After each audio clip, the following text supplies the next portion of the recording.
Al mover el imán con mayor rapidez, la intensidad de corriente eléctrica inducida aumenta, siendo la fuerza electromotriz generada por el campo magnético. ¿Qué comprobaron los experimentos de Henry Faraday? Henry descubrió de forma independiente y simultánea a Faraday que un campo magnético variable induce a una fuerza electromotriz. En particular, Henry observó que si un conductor se mueve perpendicularmente a un campo magnético, aparece una diferencia de potencial entre los extremos del conductor. ¿Qué dice la ley de Faraday y Henry? El principio explica la existencia de corrientes inducidas en la bobina cuando el flujo electromagnético está variando, se denomina ley de Faraday-Henry. Dicha ley establece que la fuerza electromotriz depende de la rapidez con la que varíe el flujo magnético. ¿Dónde se aplica la ley de Henry-Faraday? Cuando se mantiene un reposo un imán frente a un circuito eléctrico en forma de espiral, a un galvanómetro no detecta corriente. Si se acerca el imán al circuito B, se produce corriente en un sentido, y cuando se aleja, el flujo de corriente toma un sentido contrario. Ahora, profe, ¿puedo mostrar los videos?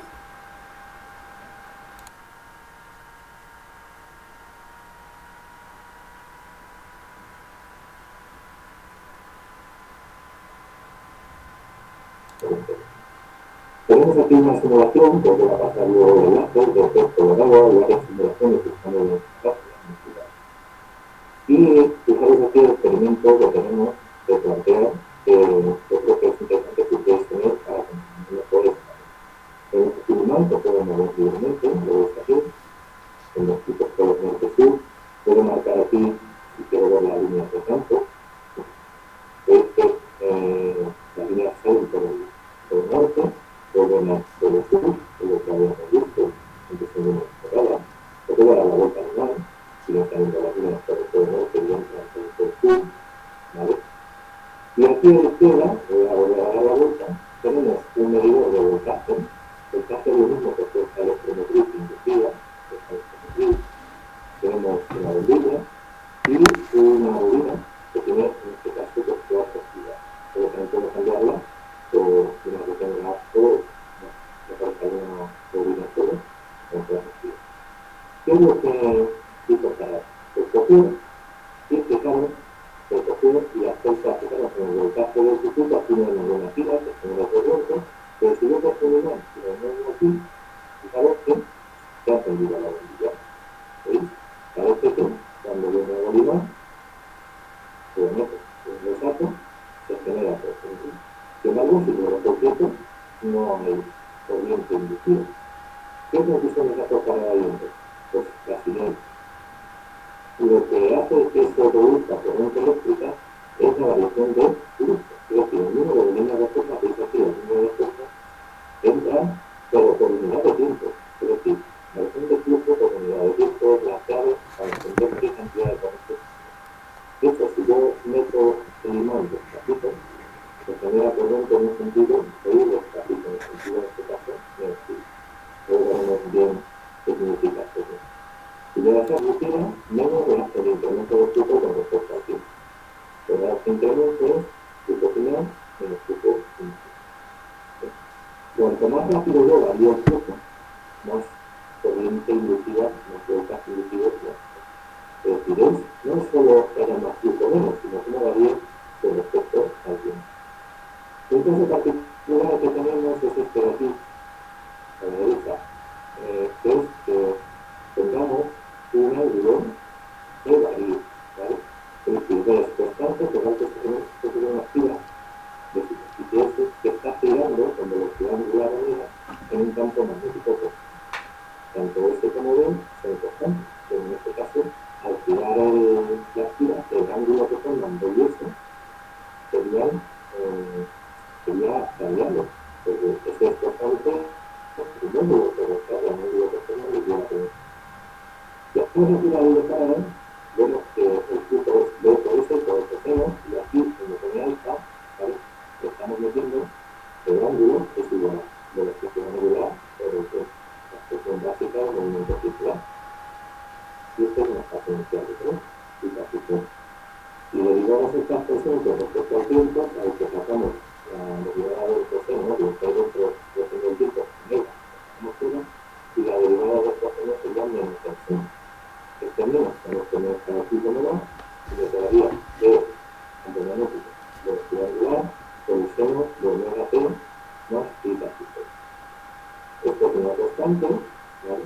Y si lo representamos con respecto al tiempo. El experimento de Oersted puso de manifiesto que las corrientes eléctricas son capaces de engendrar campos magnéticos. Para completar la conversión de las relaciones entre la electricidad y el magnetismo era necesario constatar el proceso inverso, como producir una corriente eléctrica a partir de un campo magnético. Los trabajos del británico Michael Faraday y el estadounidense Joseph Henry sirvieron para sentar definitivamente las bases del electromagnetismo. El experimento de Faraday.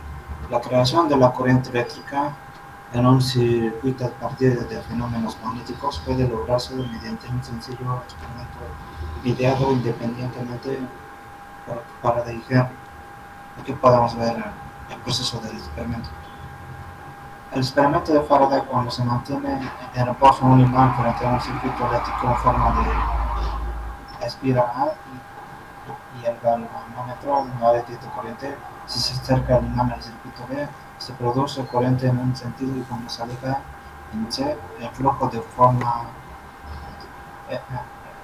de corriente toma sentido contrario. La interpretación que dio Faraday a este experimento es que la aparición de la corriente se debía a la variación que se producía al mover el imán en el número de líneas de tiempo magnético que atravesaban el circuito. Flujo magnético. Para contar el número de líneas de campo que atravesaban el circuito en forma de espiral de su experimento, Faraday definió el concepto de flujo magnético como el producto escalar de la densidad del campo magnético por el vector representativo del área de la espiral perpendicular a la superficie y con módulo igual a dicha área, que sería la hormoita, siendo A el ángulo que forma la dirección del campo magnético con la normal a la superficie considerada. En anteriores expresiones varias de campos magnéticos uniformes. Si el campo es no uniforme, el flujo magnético asociado se describe mediante una integral. Ley de Faraday. En el experimento de Faraday y Henry se constata que si el flujo magnético cambia de manera brusca, por ejemplo, al mover el imán con mayor rapidez, la intensidad de la corriente eléctrica inducida aumenta. La variación del flujo magnético con respecto al tiempo viene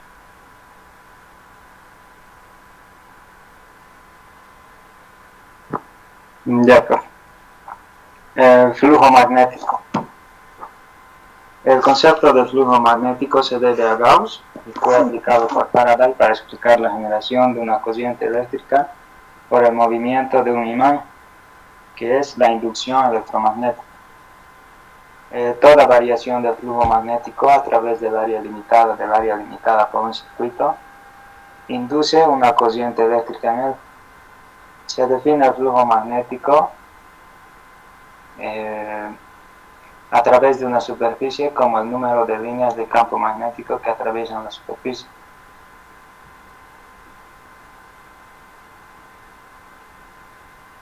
Y aquí hay un grafiquito que después vamos a ver.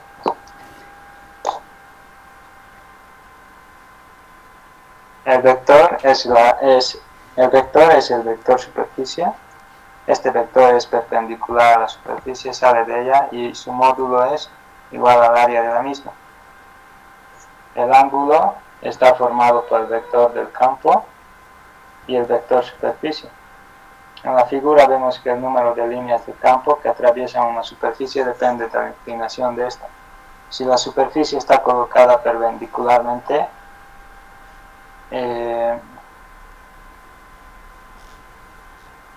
el número de líneas que la atraviesan es máximo. Si B es perpendicular a S y paralelo a la superficie A, entonces el ángulo de 90 grados, su coseno de 90 grados es igual a 0 y el flujo es nulo. Aquí en esta imagen se puede apreciar el gráfico de las flechitas que está como un reloj que está subiendo flujo magnético se lleva y eso. Luego si ves paralelo a S y perpendicular a la superficie A, entonces el ángulo de 90 grados es coseno de 0 grados igual a 1 y el flujo es máximo. Y si B no es paralelo ni perpendicular a S, el flujo tiene un valor entre el máximo y el nulo. En este caso la expresión S por coseno es el módulo de la componente de S paralela a B.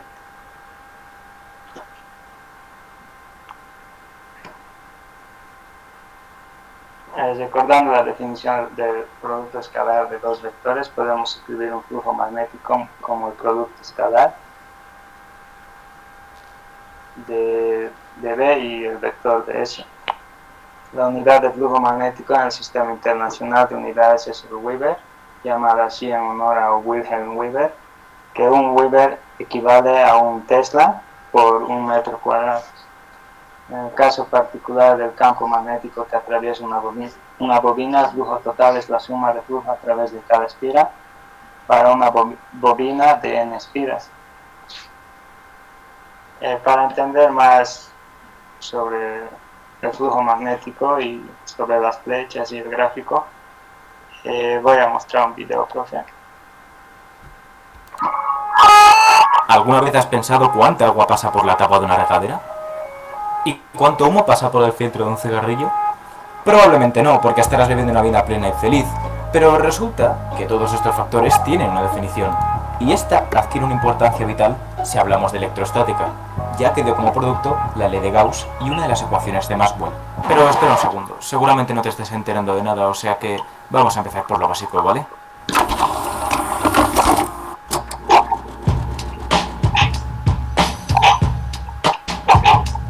Imagina a una persona tras un muro. Ahora imagínate que al otro lado del muro lanzan una granada activa. Mira, piensa que esa persona eres tú, porque bien se sabe que con violencia las cosas siempre se aprenden mejor, ¿verdad? Como lo que queremos es que sobrevivas, vamos a tener que utilizar una magnitud que mide la cantidad de metralla que atraviese el muro.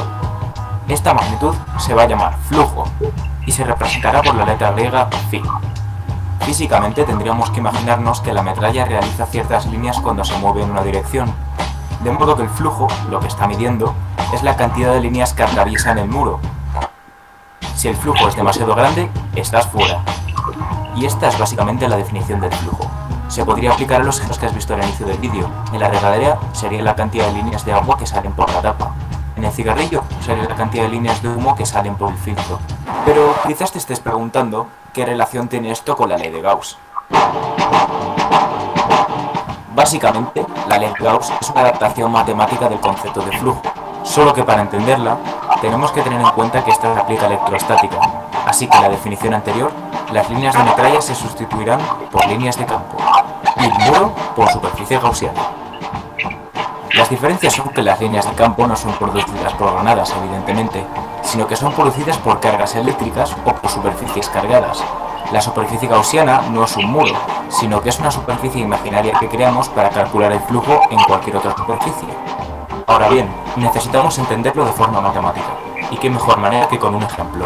Imagínate que nos dan una esfera, y nos dicen que queremos calcular el flujo de un campo que pasa a través de ella. Bien, la ley de Gauss nos dice que el flujo eléctrico fuera de la esfera será igual a la carga encerrada dividida por la permitividad. Pero, ¿y si queremos calcular el flujo en un punto determinado? Matemáticamente, calcular algo en un punto infinitesimal es integral, así que podremos calcularlo de la siguiente manera. El flujo en ese punto será entonces igual a la integral cerrada, porque estamos en una superficie cerrada, de la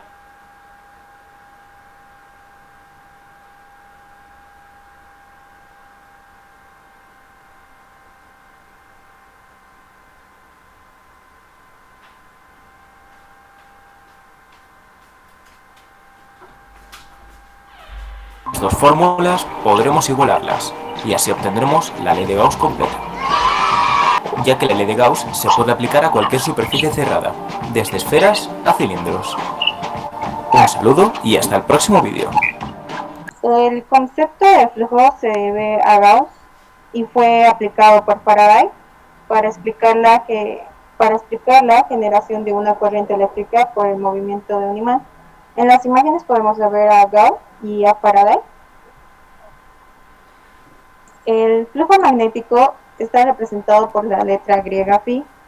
Como podemos ver en el símbolo, es una medida de la cantidad de magnetismo y se calcula a partir del campo magnético, la superficie sobre la cual actúa y el ángulo de incidencia formando entre las líneas de campo magnético y los diferentes elementos de dicha superficie. La unidad de flujo magnético en el sistema variable. Esta pasa de una por que crea un campo más. En este video lo explico más claro. Este de aquí. Aquí tenemos una batería y cables magnéticos. Y aquí vemos cuando el imán conectado con los LEDs magnéticos, al acercarlo, produce electricidad y enciende los LEDs.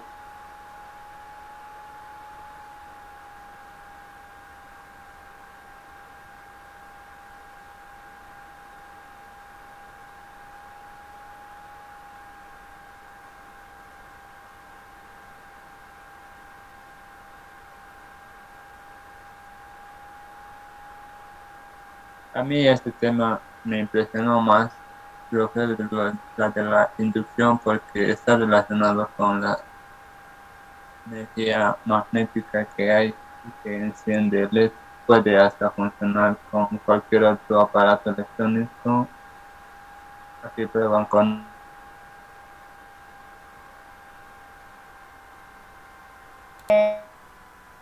la autoinducción.